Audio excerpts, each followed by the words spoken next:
All right, we're sitting here with Zach Romero. How you doing, man? I'm doing well. I'm doing well. So I woke up this morning and first thing I did was see a message on Facebook. I don't say a message, but a post on Facebook, and it looks like Zach said he was getting delayed at the airport in Portland. Yep. Was it Portland? Portland, yeah. And he was on his way to Anaheim, to some landscape show. So I quickly started Googling landscape show expo Anaheim, and I found out where he was going and got in the car and started driving from Vegas. Yeah. I got this message saying that I'm on my way. I was like, oh, he's already going. No, come and see you. All right, let's do it. I didn't ask him if he was going to hang out with me today. I pretty much just voluntold him. Yeah, for sure.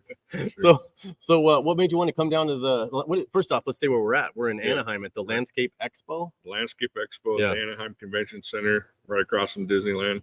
So I've been looking for landscape shows to sell our products at. Yep. We sell to a lot of landscapers already without even marketing towards them. So this is the show that always kept popping up on Google, and just kind of decided to come down and check it out to possibly exhibit at in the future. Yeah, and that's funny. Actually, it was in my head anyways. I was actually looking around for expos for landscape and concrete and things like that. And I was looking up LA, and I didn't see anything in LA. Yeah. So Anaheim apparently is where all the landscape expos are. Yes. Yep. Sounds like this has been an ongoing show for a few years. So yeah. So I mean, how'd you feel walking around? I know you got to walk it once before I got here. I got here about 30 minutes after you. Yeah, no, it's fairly well attended. I think they told me a couple thousand attendees, and a lot of equipment, a lot of products that are obviously outside of my wheelhouse. But there is one vinyl extruder here. There is another company that sells fencing, but it's pretty limited, and so that's kind of what I'm looking for, to see if there's a gap and a need in a show like this. So yeah, I think it definitely crosses over. There's no doubt. I know when we were talking to the people throwing the expo, and they said one of the number one requests for the last 10 years has been information on fencing. Yes. Yeah. So I'd like to see the landscape expos and the fence expos maybe working a little bit closer together to try to get some cross people going back and forth. A lot of crossover for sure. Yeah. So anyway, you were at our fence show while we're talking about shows. Yep. How was the Fence Show and Security Expo in Las Vegas for you? It was great. I've done, trade shows for the last decade at least. And for a first time show and a first time for me, let alone your first time for hosting the show, it was great. Yeah. A lot of great turnout, a lot of excitement. It was comfortable, which was to make conversations that I don't always feel comfortable having. Right. Not so much a specific topic, just the comfort level of let's just talk, let's have fun, let's connect, so that part was really good. Yeah, I think we heard that a lot from people, that it was just easy to talk, a lot of time was spent in the booths chatting with the exhibitors. So that was great. But we were super excited to have you. I know we've known each other for a while.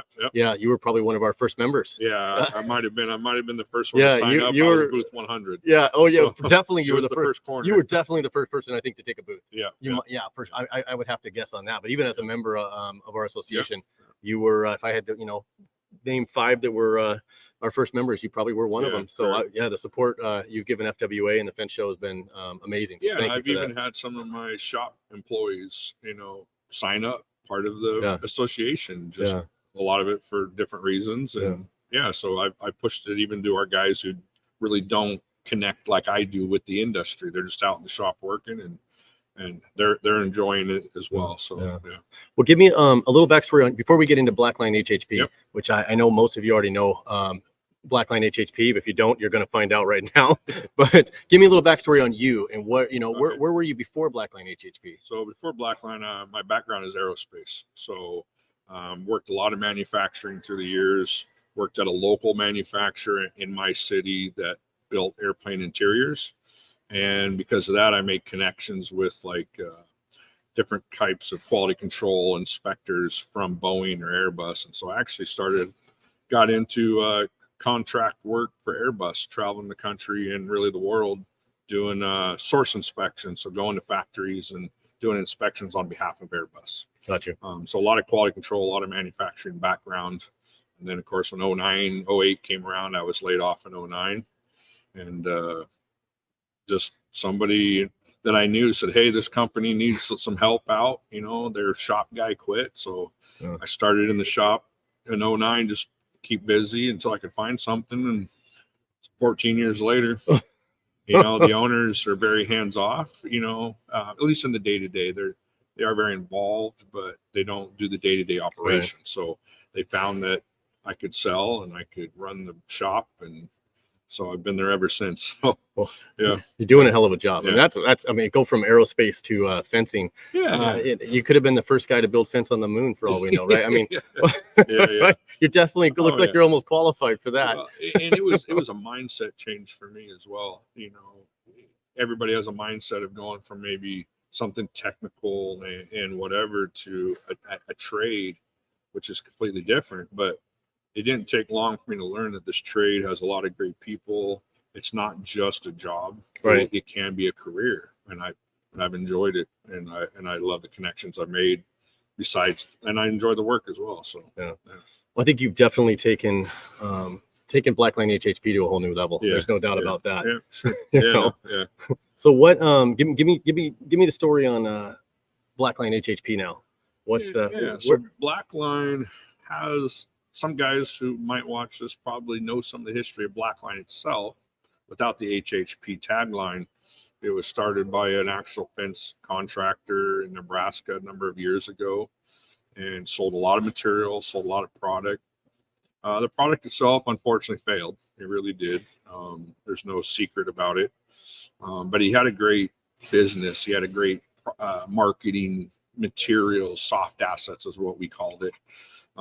And our current ownership now has been in the building materials industry for longer than I've been alive. Yep. And had a customer say, I need black in Hawaii, of all places. So he went about and designed a new product, and then in the meantime heard that BlackLine was up for sale. So he bought the name, he bought the business, but we dumped the formula and went with the formula we have now. And that's been 17 years ago, and just slowly been building up our reputation and our product over these last number of years. I've been with the company 14 of those 17 years now. So, yeah, I've been there for most of the haul, and through the trade shows and through the conversations with guys who have worked with the product when it failed versus how it's performing now. So yeah, it's been a long haul, but it's been a good one. And I feel like we've got a footprint. A lot of you guys out there know that we stand behind our product, and hey, mistakes happen. We're not perfect. Yeah. We're human. Yeah. So, and when it does happen, we'll take care of you. So yeah. That's been the biggest thing with the dark color in vinyl fencing is the performance in the long run. So yeah, and we don't do much vinyl myself, so but as soon as you start mentioning dark colors to a vinyl guy, oh yeah, their eyes light up and they're I don't know. Yeah, no, for sure, and justifiably so. I never discount people's concerns, because there is a lot of bad track record out there. Yeah. So this is all we do. We only do black. Yeah. So it's our thing, and we're not a big, huge corporation, I guess, as you could say. So if we had warranty claims coming out our ears, we wouldn't be in business. Yeah. And that's why I feel like the 17 years has proven that we figured it out and it's working. So this HHP, is that Hawaii? Oh, so, that's high heat performance. Oh, high heat performance. Yeah, that was the tagline when we switched the formula. Okay. To deal with the heat. So most vinyl fencing is either PVC or HDPE. We actually went with CPVC, so it's more like what your hot water pipes are made from. Yeah. And that's why you can handle that extra heat that dark color will retain. You're not going to push the heat off. You're going to hold on to it. But so what is your formula and how is it going to perform? Yep. And that's been the difference. Right. So I ask a lot of people this. I'm going to ask a lot. What do you consider an average fence company? I mean, you're definitely on the fence side. So an average size company, if you had to just say, hey, a majority of fence companies are this size on truck wise, or even dollar amounts. You think? I don't know dollar amounts really per se, but I would say 2 to 3 trucks is honestly a guy who's doing well. Right. I feel like in with the conversations that I have. Right. A lot of conversations I have are not, well, I've got 5 branches and 100 trucks. There are those guys out there, but they're few and far between. I would say the average guy is 1 to 2 trucks. Right. A lot of owners are still very hands-on, but a guy that's doing well to me is 2, 3, 4 trucks. Yep. Yeah. I think that's a good size fence company. Oh, it is. He's very good size. Yeah, but 3, 4, 5 trucks, you can take a day off and still make some money. Yeah, exactly. You know, when you get one truck out there, and if you're not at work, you're not making money. Exactly. For sure. Yeah. For sure. So what you do manufacturing, Right. and then you also though do some distribution, or is it a Yeah. touchy thing to bring up? No, or it's not touchy. For us, being such a niche product, Right. and having a reputation to have dealt with a number of years ago, we kind of had to play every stage of the process. We played the manufacturing part, which we are. We play a distributor. We are the fabricator. We are, at first, we were the retail guy. Even we were selling direct to homeowners. We even tried home shows. Yeah. And it was, yeah. We all know home shows. Bruises, right? So, you know, we do play every step in that process. Now, as we've established ourselves and we've got a lot of these guys on board now, we're not having to push that so much, and we're allowing the contractors to really push our product for us. And that's really how it should be. You know, they need to feel like, hey, I can stand behind this product and push it as an option. Right. So we still are the manufacturer. We're still a distributor. We're still a fabricator. You know, so I sell to some of the big distributors because it's a niche product and they resell it. But I also sell to the one truck fence contractor who doesn't maybe have the resources. Right. You know, so we do sell to every step along the process. Right. And when I've made connections in an area, and I get homeowners reach out all the time from the website. Hey, do you have somebody? Oh yeah, we work with this guy here. Call him. Yeah. You know, so I want to build those relationships with them more than I do with the homeowner themselves. Right. And so that helps everybody. Yeah. It And that's nice. everybody. That's nice. I think we need more of that. We need more, you know, hey, I don't do this. I don't carry that, but here's who you should call, or here's a recommendation. Exactly. You know, you're not telling them to buy from anybody, but Right. at least you're steering them in a direction rather than them just flipping through. Well, they don't flip through yellow pages anymore. I don't know if they do that anymore, but scrolling through, looking for someone else to call. So how do you feel industry wise? How do you feel access to materials is for the 1 to 3 truck guy? I feel like it's possibly getting better because of the resources that are starting to show up, you know, similar to the organization that you've started with the Fence Workers Association. And then really the social media to me has been a massive deal. People can go on these private groups and say, where do I get this? Yeah. I got a customer. I don't even know where to begin. Yep. You know, I've been at the show. I've been a Fence Tech for 11 years in a row. I'm there every year. Yep. And I've got contractors who say, oh, I'm here every year, but they still have never even seen my booth. So they've walked right by me. They haven't seen it, whatever it may be. But then all of a sudden they ask on a private fence group, who do you use? And I get tagged. You know, I'm probably 90% of the results on that. So, you know, I feel like it's getting better because people are getting, you know, original on how to find products. Right. But as a whole, you know, I feel like there's still some barriers for some small guys to get a hold of certain products, you know, for sure. Just, you have to buy it through here. You have to buy it through here. Right. And that's why for us, we don't require that. Right.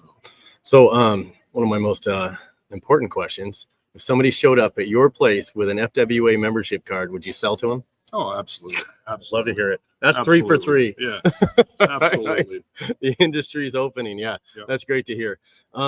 Yeah, any I know we're gonna be walking around the show here again before they shut the doors down in a couple hours. So any final thoughts? I know I just wanted to do an episode with you while we were here. Any final thoughts you'd like to say about this show, about our show, or about anything, your business, anything you want to add? Well, you know, I can ramble on for a while, so I'll try to keep it short, but I just feel like there's still so many more opportunities out there for all of us.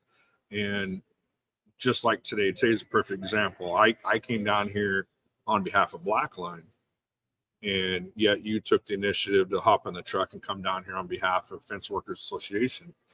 But yet, why can't you and I work together, which we are, right? So we found the guy who heads up this show. Hey, is there anything we can talk about in the future? So you don't know if you don't ask, right? Yeah. That's been always my biggest thing. If I can't learn something, it's because did I ask the right question? Did I talk to the right person? Yeah. You know, and just by somebody making an effort at a show like this, we don't know if we don't ask. Yep. And is there a future here at a landscape show to cross over? Maybe not. We don't know if we don't try Yep. it and ask the question. So, that's been the exciting part, I feel like, in our industry this last year or so, is people exploring new opportunities to help everybody. Yeah. Open up the avenues, open up materials, open up discussions that you don't know if you don't talk. Yeah. Right? Yeah. So, and if we, I agree with you. We didn't have the social media and we didn't have all that. Yeah. We wouldn't be close enough No. to, for me to just see you do a post that you're coming down here and me just jump in my car. Yep. And so those relationships are made. And it's important that Yep. we all help each other out. Oh, for sure. And Sure. if you're down, it's way better to be down here with somebody walking around than by yourself Yeah. when you come down here. So it's even for me, you already scoped out who we needed to talk to at the you already knew who we needed to go talk to about doing a partnership, trying to work with them on FWA. So it was a lot of help, and thank you for that. But I just I was excited to come down and hang out with Zach. If you don't know him, you got to get to know him. just a genuine dude. Great product from what I hear. Everybody's got nothing but good stuff to say about BlackLine HHP. Like I said, we don't really do much vinyl, but I know you're the guy I would call. Yeah, and I've had those conversations with some of the other podcasters. I talked to one, hey, I'd like to do a sponsorship. I don't do nothing. I don't like. It's like, no, I'm joking.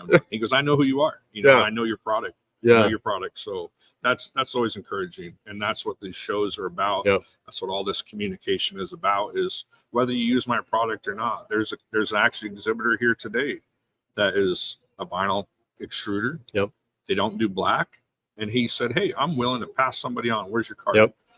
That's what it's about. Let's help each other out and keep going forward. So. We can't be afraid. We can't be afraid to talk to even our competitors in the industry, or just other people doing similar products. You can't be afraid, because you never know. No. Maybe they just do something a little bit different, but a customer's looking for what you have, and you'd be amazed if once you build that relationship, how many referrals you'll get from your competitors. I think when people can get outside of that mindset that competition is not good, right?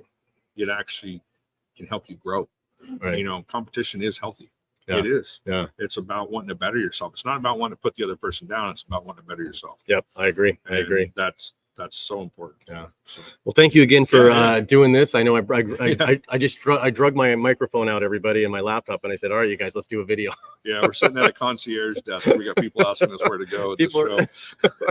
We're directing them around. Yeah. The soda machine's right over there. Yeah. Just kick it a couple times. Yeah. So anyway, thank you everybody for tuning in. This will be probably dropping today. Awesome. Yeah, today. So if you're watching it today, well, I guess today would be today for you, no matter when you're watching it. But if you're watching this on the 21st, it's when it was recorded. So thank you again. Stay tuned for episode number 3, which will be coming out hopefully by the end of the week, if not early in next week. Awesome. All right. Thanks a lot. Yeah, it's great. All right.